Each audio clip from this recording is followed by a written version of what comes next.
Olá, querido. Você está aí conosco no nosso segundo módulo do curso livre de Teologia, Rede de Ensino, Instituto Jáfia, aonde, na verdade, esse curso que tem ensinado a centenas de pessoas em todo lugar do mundo. Muitas pessoas tinham esse curso até então em extensão, né? Ou por MP3, ou por CD, ou mesmo por aulas gravadas.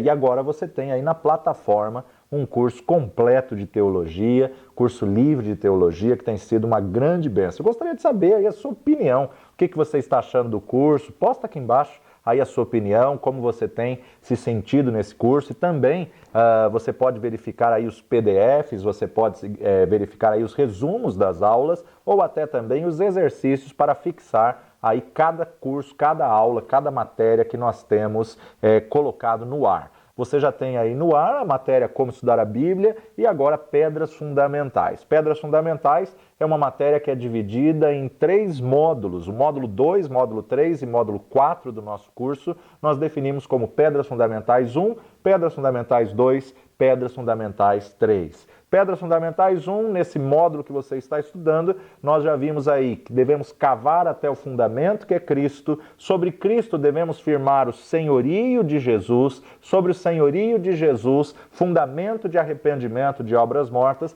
E a aula de hoje, fé em Deus. Fé em Deus. Pedras Fundamentais 2, nós vamos estar trabalhando sobre doutrina dos batismos. Doutrina dos batismos, onde vamos ver todos os batismos, pré-Cristo, em Cristo e pós-Cristo. Batismo, uma matéria tremenda, uma matéria sensacional, que se você ainda não teve a oportunidade de estudar um pouquinho sobre os batismos, tenho certeza que mais uma vez você vai ficar impressionado, impactado pela revelação da palavra de Deus. E Pedras 3, aonde nós vamos estar estabelecendo aí a imposição de mãos, ressurreição de mortos e juízo eterno. Então essa é a matéria completa de Pedras Fundamentais, ao qual nós vemos isso estabelecido em Hebreus. Hebreus, o escritor de Hebreus, logo no capítulo 5, ele começa dizendo: porque devendo já ser mestres pelo tempo, ainda necessitais de que se vos torne a ensinar quais sejam os primeiros rudimentos da palavra de Deus, e vos haveis feito tais que necessitais de leite e não de sólido mantimento.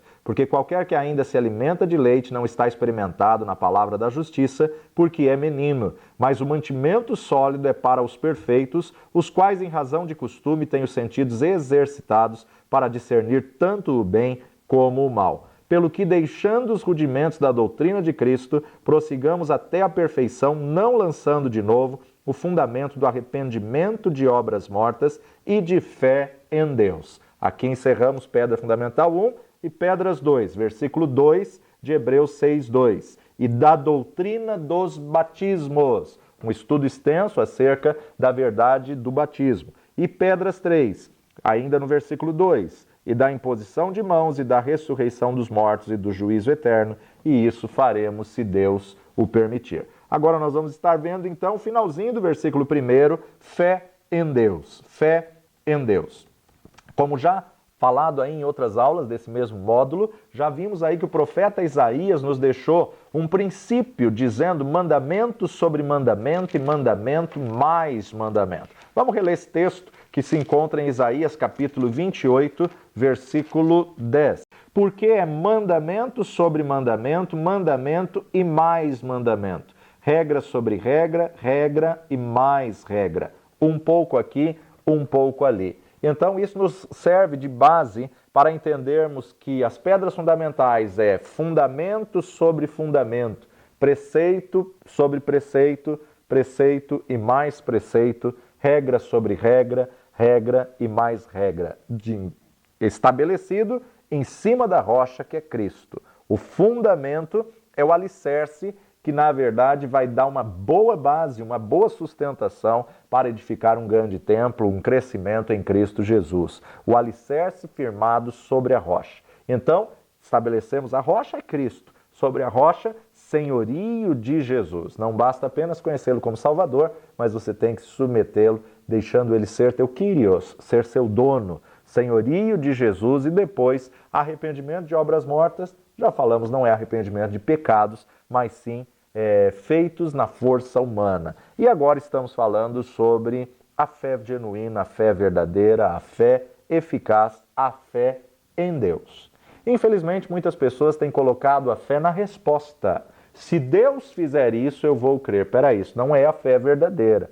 Outras pessoas têm estabelecido a fé na própria crença e não em Deus em si. Então nós temos que tomar muito cuidado com esse princípio, com esse fundamento, essa pedra fundamental. Mateus capítulo 24, Evangelho segundo Mateus capítulo 24, nas palavras de Jesus no verso 14, ele mesmo disse: "E este evangelho do reino será pregado em todo o mundo, em testemunho a todas as gentes, e então virá o fim." Quando o texto nos diz testemunho a todas as gentes, está nos dizendo etnias, a todo grupo étnico. Não somente nas nações, não somente chegar aos quatro cantos da terra, porque dentro de um mesmo povo, dentro de uma mesma nação, nós temos diversas etnias. Temos uma etnia jovem, temos uma etnia adolescente, temos uma etnia de uma nova geração que está nascendo, temos a etnia dos universitários, temos a etnia dos médicos, dos empresários e muitas vezes do indígena, do cigano, do ribeirinho. São diversos povos dentro da mesma etnia. E muitos ainda precisam ser alcançados pela graça, pelo poder e pelo amor do Senhor. Agora, falando em fé, nós sempre somos reportados a galeria da fé que o próprio escritor de Hebreus nos deixou registrado no capítulo 11. O próprio escritor de Hebreus, ele coloca a natureza da fé e exemplos de fé tirados do Antigo Testamento. O versículo 1 desse capítulo 11 é a própria definição da palavra no original fé, pistis. Pistis, no original grego, significa o versículo 1. Ora, a fé é o firme fundamento das coisas que se esperam e a prova das coisas que se não veem. O firme fundamento das coisas que se esperam e a prova das coisas que se não veem. E o escritor agora começa a estabelecer, porque por ela os antigos alcançaram testemunho. Pela fé entendemos que os mundos, pela palavra de Deus, foram criados, de maneira que aquilo que se vê não foi feito do que é aparente. Pela fé, Abel ofereceu a Deus maior sacrifício do que Caim, pelo qual alcançou o testemunho de que era justo, dando Deus testemunho dos seus dons, e por ela, depois de morto, ainda fala. Pela fé, Enoque foi transladado para não ver a morte e não foi achado, porque Deus o transladara, visto como, antes da sua transladação, alcançou o testemunho de que agradara a Deus. Ora, sem fé é impossível agradar-lhe, porque é necessário que aquele que se aproxima de Deus creia que Ele existe e que é galardoador dos que o buscam. Enoque foi transladado para não ver a morte e não foi achado, porque Deus o transladara, visto como antes da sua transladação alcançou o testemunho de que agradara a Deus. Que testemunho é esse? Uma das coisas que mais ofende a Deus é Ele ser ignorado ou ele ser duvidado, né? Não dar crédito às palavras desse Deus tão tremendo, tão poderoso, desse Criador dos céus e da terra.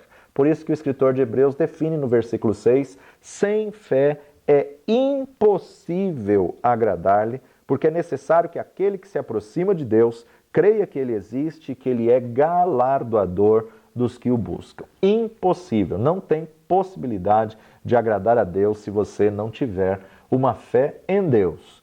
Enoque tinha essa fé fundamentada em Deus. Enoque tinha essa pedra estabelecida como fundamento, por isso que ele agradou a Deus. Nós temos que ver aqui dois aspectos da fé. Em primeiro lugar, ele creu que Deus existia, ele creu. E quando você crê que Deus existe, você tem que confessar Jesus Cristo como Senhor e Salvador da sua vida. Paulo vai nos dizer isso no capítulo 10 de Romanos, Romanos capítulo 10, a partir do versículo 6, ele nos diz: mas a justiça que é pela fé diz assim, não digas em teu coração quem subirá ao céu, isto é, a trazer do alto a Cristo?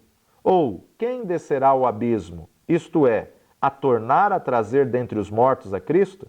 Mas que diz? A palavra está junto de ti, na tua boca e no teu coração.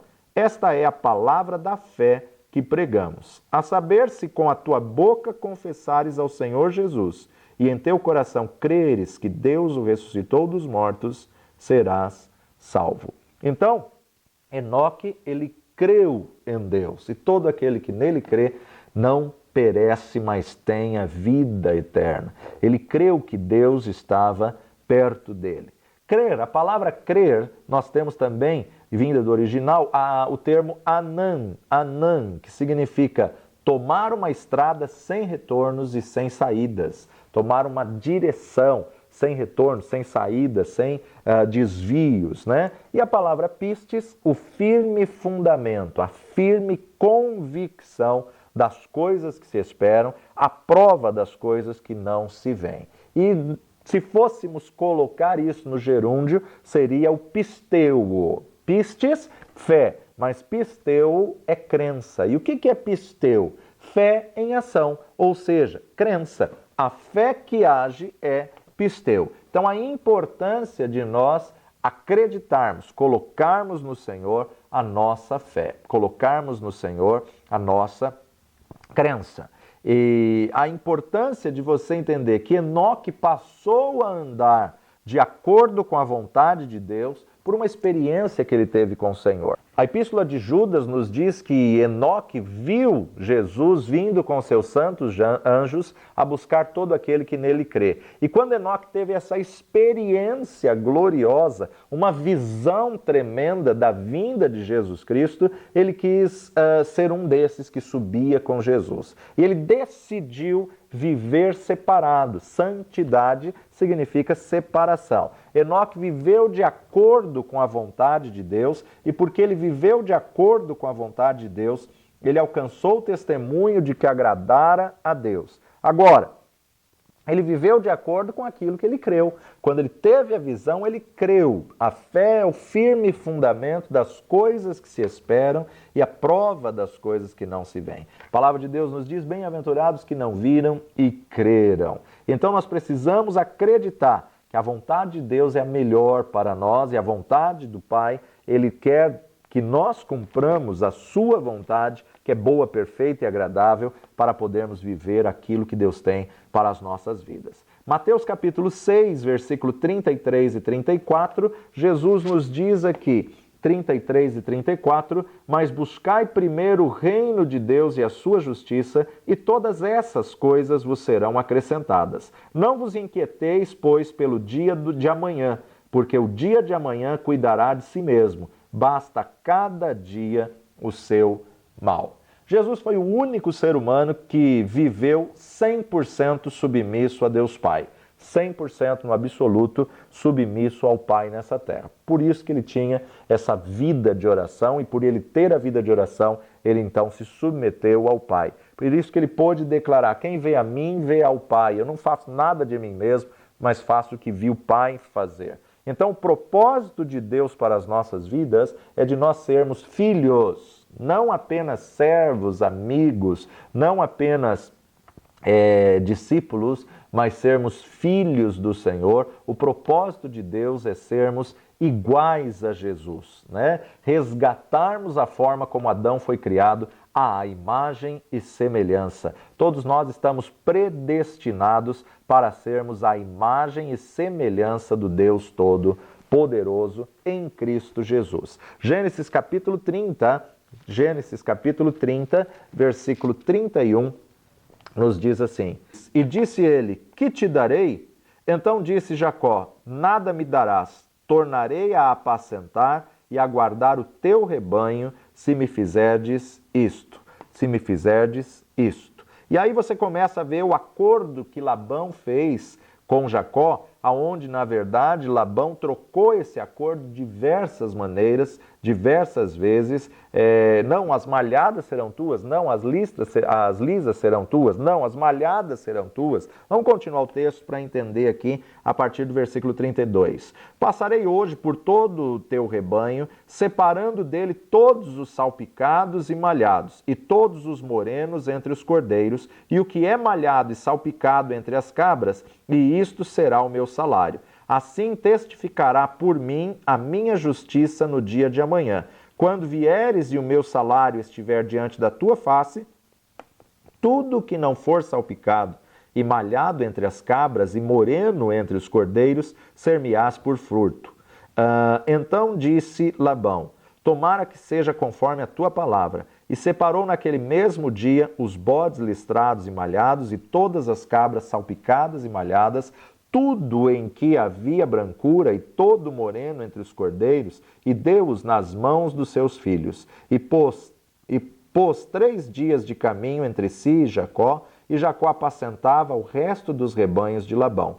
Então tomou Jacó varas verdes de álamo e de aveleira e de castanheiro, e descascou nelas riscas brancas, descobrindo a brancura que nas varas havia. E pôs estas varas que tinha descascado em frente do rebanho, nos canos e nas pias de água, aonde o rebanho vinha a beber água, e conceberam vindo a beber. E concebia o rebanho diante das varas, e as ovelhas davam crias listradas, salpicadas e malhadas. Então separou Jacó os cordeiros, e pôs as faces do rebanho para os listrados, e todo moreno entre o rebanho de Labão, e pôs o seu rebanho à parte, e não o pôs com o rebanho de Labão. Sucedia que cada vez que concebiam as ovelhas fortes, punha Jacó as varas diante dos olhos do rebanho nos canos, para que concebessem diante das varas. Mas, quando enfraqueceu o rebanho, não as pôs. Assim as fracas eram de Labão, e as fortes de Jacó. E cresceu o varão em grande maneira, e teve muitos rebanhos e servos e servas, e camelos e jumentos. Aqui nós vemos uma grande verdade, um grande princípio, um segredo espiritual ao qual Deus revelou a esse homem Jacó, com quem Deus firmou uma aliança. Sabe que a aliança de Deus era com Abraão, o Senhor renovou a aliança com Isaac e, na verdade, agora ele renova com o neto, Jacó, que comprou a primogenitura do seu irmão Esaú. E ele está agora diante de uma negociação com o sogro Labão, mas por uma direção, uma estratégia de Deus, ele coloca varas na frente do local onde as ovelhas iriam beber água, para que elas concebessem mediante aquilo que elas pudessem ver. Hoje a gente sabe que a ciência, sabe aí que o próprio coach ou tantos outros cursos falam acerca de você reproduz aquilo que você vê, você reproduz aquilo que você coloca diante dos seus olhos. A palavra de Deus já revela isso há muito tempo, tanto é que Salomão nos declara em Provérbios, tal qual imaginou na sua mente, assim o homem se torna. Precisamos colocar a imagem e semelhança à nossa vista para podermos reproduzir a imagem e semelhança. Precisamos ter um referencial, e o nosso referencial tem que ser Cristo, nosso referencial tem que ser a palavra de Deus. Jacó ele começou a prosperar, porque quando o acordo era para que as malhadas fossem dele, ele pegava varas e fazia listras para que elas, bebendo a água ali, pudessem ativar e produzir segundo o que elas colocaram diante dos olhos, e nascia os rebanhos malhados. Não, agora não vai ser mais as malhadas, agora vão ser as lisas que vão ser tuas. E Jacó só trocava a vara diante dos seus olhos para poder gerar um rebanho liso, para poder gerar um rebanho segundo aquilo que eles viam. Aqui nós temos um princípio espiritual muito grande, aonde nós podemos refletir aí o que você tem colocado diante dos seus olhos, que imagem você tem deixado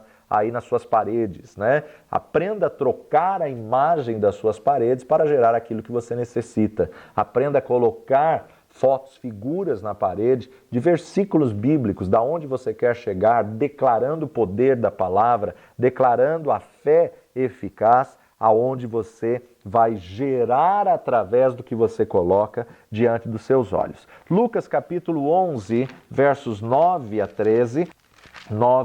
13 nos diz assim: E eu vos digo a vós, pedi e dar-se-vos-á, buscai e achareis, batei e abrir-se-vos-á. Porque qualquer que pede, recebe, e quem busca, acha, e a quem bate, abrir-se-lhe-á. E qual pai dentre vós que, se o filho lhe pedir pão, lhe dará uma pedra? Ou também, se lhe pedir peixe, lhe dará por peixe uma serpente? Ou também, se lhe pedir um ovo, lhe dará um escorpião? Pois se vós, sendo maus, sabeis dar boas dádivas aos vossos filhos, quanto mais dará o Pai Celestial, o Espírito Santo, àqueles que lhe o pedirem. Então aqui Jesus está falando acerca de pedirmos o Espírito Santo e termos a certeza e a convicção que o Pai vai dar exatamente aquilo que nós pedirmos. Ainda em 2 Coríntios, capítulo 3, verso 18, segunda carta de Paulo aos Coríntios 3,18 nos diz: mas todos nós, com cara descoberta, refletindo como um espelho a glória do Senhor, somos transformados de glória em glória na mesma imagem como pelo Espírito do Senhor. Paulo está dizendo a mesma coisa que aconteceu com Jacó. Jacó colocou o rebanho diante de varas listradas e o rebanho reproduziu aquilo que tinha diante dos olhos. Um rebanho listrado, salpicado. A hora que ele tinha que ter rebanho liso, ele só trocava a vara. Precisamos entender uma coisa: encha a tua visão com aquilo que você quer se tornar. Se você colocar a palavra de Deus diante dos seus olhos e começá-la a viver com regra, fé e prática, encha sua visão com Jesus, olhe para Jesus, Ele é o nosso referencial e você tem que crer que a palavra de Deus funciona na tua vida. Você tem que se encher da palavra de Deus e da tua boca tem que falar, tem que sair a palavra de Deus, porque a boca fala o que o coração está cheio. Dúvida é crer que o diabo está falando a verdade. Dúvida é crer na mentira de Satanás. Mas fé é você declarar o firme fundamento das coisas que se esperam e a prova das coisas que não se veem. Não se veem fisicamente, mas se veem no Espírito. Mateus capítulo 12, verso 30 nos diz: quem não é comigo é contra mim, e quem comigo não ajunta, espalha. Ou você está com Jesus, ou você está contra Ele. Ou você é crente, é cristão, ou você não é. Não tem como ser meio termo, né? A própria palavra de Deus nos diz que os mornos serão vomitados da boca do próprio Senhor. Então, nós temos que entender, tudo vai da forma como você encara, do prisma como você enxerga as coisas, né? Tem uma ilustração que nos demonstra isso bem claro, né? Uma ilustraçãozinha que foi criada acerca de 2 baldes que desciam num poço para pegar água. E um balde vira para o outro e começa a dizer ao outro balde: eu já estou cheio desta vida, eu já estou cansado desta vida, toda vez que eu subo cheio eu tenho que descer vazio. E o outro balde disse para ele: puxa, mas eu estou tão feliz com a minha vida, porque toda vez que eu desço vazio, eu subo cheio. Os dois faziam o mesmo papel, mas cada um focou em um prisma. Cada um enxergou de uma forma. Qual tem sido a forma que você tem enxergado a sua vida? Como você tem enxergado o problema? Não enxerga o problema como fim, não enxerga o problema como limite. Aprenda a enxergar no problema uma oportunidade de crescimento, de vitória. Aprenda a encarar a situação como uma oportunidade. Muitas pessoas olham para o problema como uma dificuldade. Encarar um leão e um urso, para muitos, pode ser um problema. Para Davi, foi um treinamento. Quando ele encarou o urso e quando ele encarou o leão, Deus mostrou para ele que estava treinando Davi para um gigante lá na frente. Agora, quando você olha para o gigante, para muitos pode ser um problema, mas para Davi o gigante foi uma oportunidade. Então, o leão e o urso, para Davi, foi um treinamento, mas o gigante Golias foi a oportunidade de ele sair do anonimato, de ele sair de trás das malhadas, de ele deixar de ser apenas um pastor de ovelhas e poder ser um guerreiro em Israel. Então aprenda a encarar a situação com os olhos de Deus, com o prisma de Deus. Não fique revoltado, chateado, porque toda vez que você sobe cheio, você tem que descer vazio. Mas encare justamente que toda vez que você desce vazio, você sobe cheio para a glória e honra do Senhor Todo-Poderoso. Assim também vai diante do teu prisma, da tua visão. Uma outra ilustração, que era um fato real agora, duas pessoas dentro de uma mesma igreja queriam ser missionários na África e tinham vontade, e como sempre, o limite era a questão financeira. E de repente um empresário chegou para os dois e falou: olha, eu vou sustentar vocês lá no campo missionário, aonde vocês querem, e eu vou enviar para vocês um lote de sapatos mensal para que vocês possam levantar o autossustento. Vocês vão vender os sapatos lá e vendendo os sapatos vocês vão levantar recursos e o que vocês necessitarem de sapatos, eu envio para vocês e vocês vendem e transformam isso em recursos. E ali naquele momento os dois foram felizes, contentes e viajaram cada um para um lado diferente da África e de repente passou-se algumas horas que o primeiro tinha chegado no seu campo missionário. Ele olhou para todos aqueles africanos e viu todos eles descalços, andando a pé, sem sapatos, sem calçado. Imediatamente ele ligou para esse empresário, produtor de sapatos. Ele disse: escuta, me manda a passagem de volta, me manda a minha passagem, eu tenho que ir embora, aqui não tem como vender, e ninguém usa sapato, aqui ninguém coloca sapato, ninguém coloca calçados, se for viver só de sapatos eu vou morrer de fome. Passado algumas horas, o outro, em outro local da cidade, ligou para esse produtor de sapatos e falou: homem, me manda todo o estoque que você tem, porque aqui ninguém tem sapatos, eu vou ser o distribuidor exclusivo. Eu sou o único vendedor de sapatos aqui. Então tudo vai do prisma como se encara a situação. E esse homem desenvolveu seu ministério e ele foi bem sucedido. O que nós aprendemos com essa ilustração? Nós aprendemos que tudo vai do prisma com que você encara o problema e através da forma como está teu mindset, como está a tua mentalidade, é que você vai superar o problema. A fé é o firme fundamento das coisas que se esperam e a prova das coisas que não se veem. Então a importância de nós termos uma vida de fé e uma vida abundante. Carta de Paulo aos Romanos, no capítulo 8, versículo 29, nos diz: porque os que dantes conheceu, também os predestinou para serem conformes à imagem de seu Filho, a fim de que ele seja o primogênito entre muitos irmãos.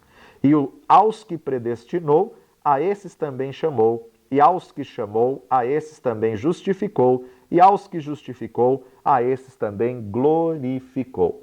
Paulo está dizendo que os que dantes conheceu, também os predestinou para serem a imagem de seu Filho.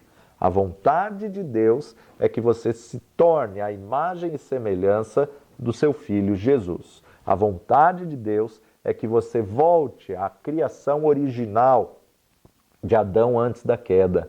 Ele foi criado à imagem e semelhança. Todos nós fomos predestinados para sermos conforme a imagem de Cristo. E para que isso aconteça, precisa acontecer uma metamorfose. E a metamorfose, ela é uma mudança na forma física. A metamorfose, ela é uma transformação, né? Assim como nós observamos a larva para virar uma borboleta, né? Ela passa por uma transformação física, a mudança da forma de estrutura, do estado da larva para a fase adulta. Então, o propósito da nossa salvação é sermos iguais a Jesus Cristo. O propósito da nossa salvação é retornarmos à imagem e semelhança do nosso Senhor. Gênesis capítulo 22, verso 5. Gênesis 22, verso 5. E disse Abraão a seus moços: ficai-vos aqui com o jumento, e eu e o moço iremos até ali, e havendo adorado, tornaremos a vós. Havendo adorado, tornaremos a vós. Deus havia pedido a Abraão para colocar o seu filho em sacrifício no Monte Moriá. Deus havia pedido a Abraão que entregasse o seu filho, sacrificasse o seu filho, para ver aonde estava a fé de Abraão. E o interessante é que o Novo Testamento nos diz que Abraão teve a revelação de Jesus ressurreto. Creio que nesses 3 dias de caminhada, Deus mostrou a Abraão a ressurreição de Cristo e ele pôde então ter convicção, ele pôde ter fé.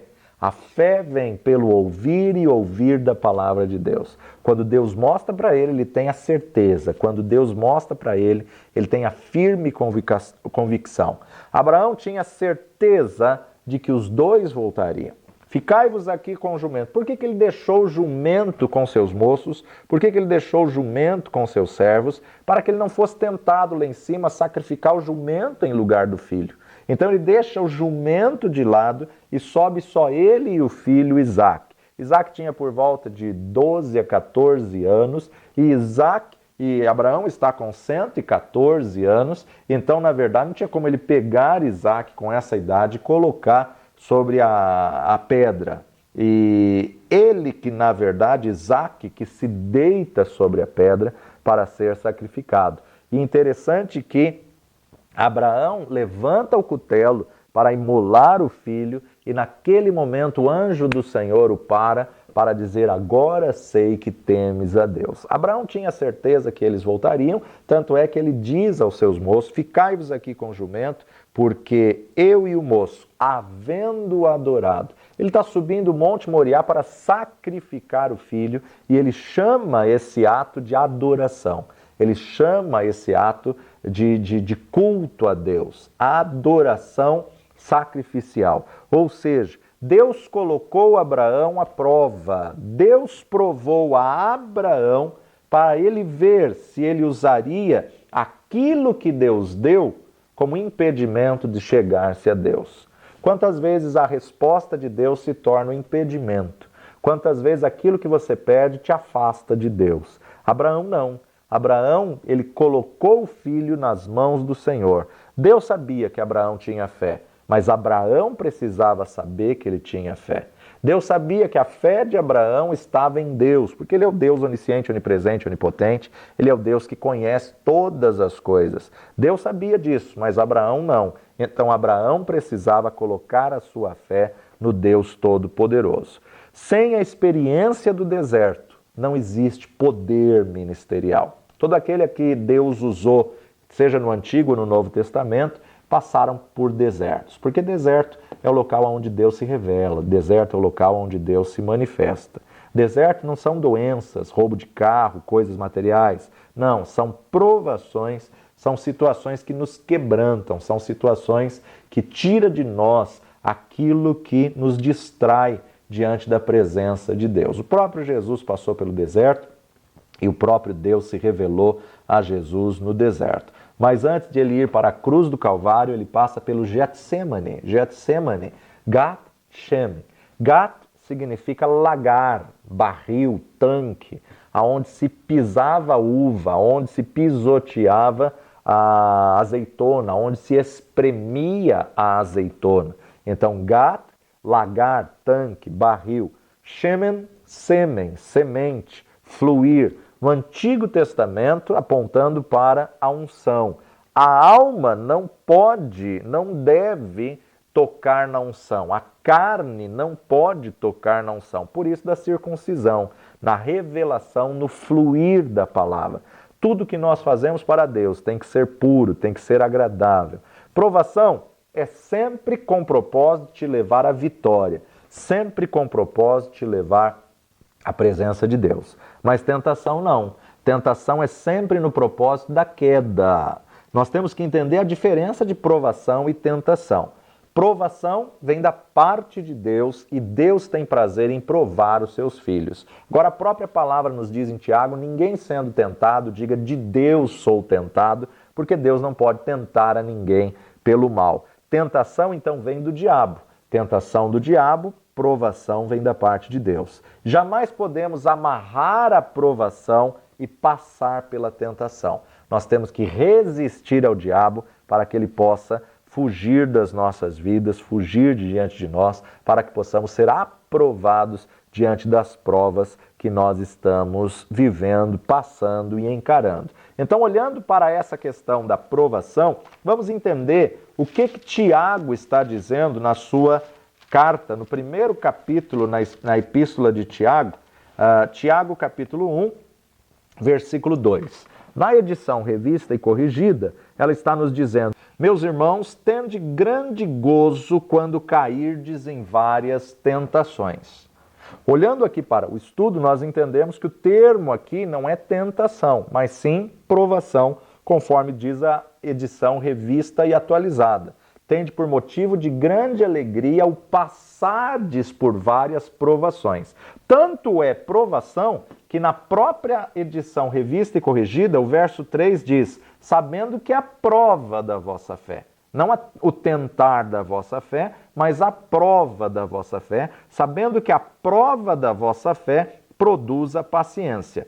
Tenha, porém, a paciência, sua obra perfeita, para que sejais perfeitos e completos, sem faltar em coisa alguma. E se algum de vós tem falta de sabedoria, peça a Deus, que a todos dá liberalmente, não o lança em rosto e ser-lhe-á dada. Peça-a, porém, com fé, não duvidando, porque o que duvida é semelhante à onda do mar que é levada pelo vento e lançada de uma para outra parte. Não pense tal homem que receberá do Senhor alguma coisa. O homem de coração dobre e inconstante em todos os seus caminhos, mas glorie-se o irmão abatido na sua exaltação. E o rico em seu abatimento, porque ele passará como a flor da erva. Porque sai o sol com ardor e a erva seca, e a sua flor cai, e a sua formosa aparência do seu aspecto perece. Assim se murchará também o rico em seus caminhos.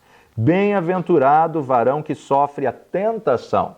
Mais uma vez aqui, o termo correto seria provação. Bem-aventurado o varão que é provado. Bem-aventurado o varão que passa pela provação e não a tentação. O próprio versículo já vai confirmar isso. Porque quando for provado, então o termo provado aqui na revista e corrigida do versículo 12 do capítulo 1 nos mostra que bem feliz, bem contente, bem-aventurado o varão que sofre a provação, porque quando for provado receberá a coroa da vida, a qual o Senhor tem prometido aos que o amam.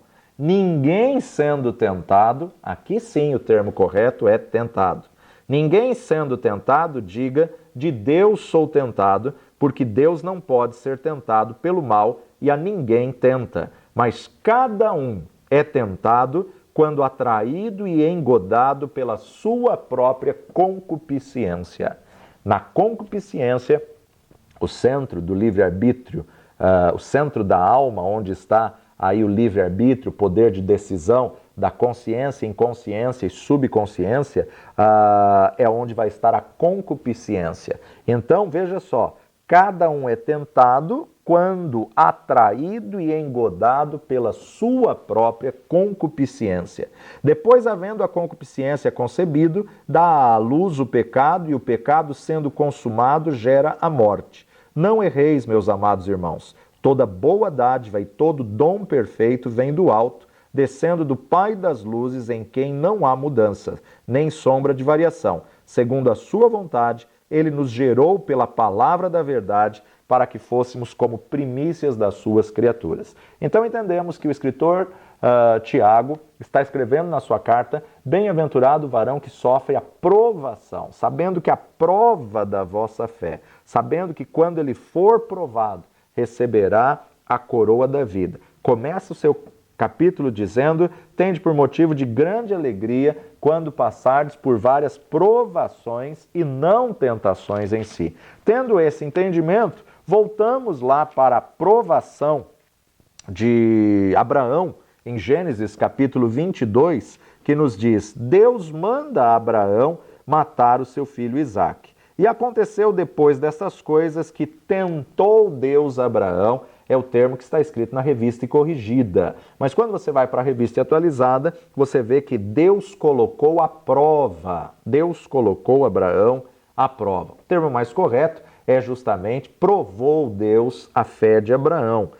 Tentou Deus Abraão e disse a Abraão, e ele disse: eis-me aqui. e disse: toma agora o teu filho, teu único filho, Isaque, a quem amas, e vai-te à terra de Moriá, oferece-o ali em holocausto sobre uma das montanhas que eu te direi. Veja que Abraão colocou a sua fé em Deus e não na prova. Colocou a fé em Deus e não no livramento. Abraão estabeleceu a sua confiança no Deus absoluto, no Deus imutável. O Deus que tinha prometido: à tua descendência darei essa terra. Se Deus prometeu, eu não sei o que ele vai fazer no Monte Moriá, mas eu sei que eu e o moço tornaremos a vós. Eu sei que eu e o moço retornaremos. Provação é sempre para se ter vitória. Tentação é sempre para a queda. Por isso que quem tenta é o diabo.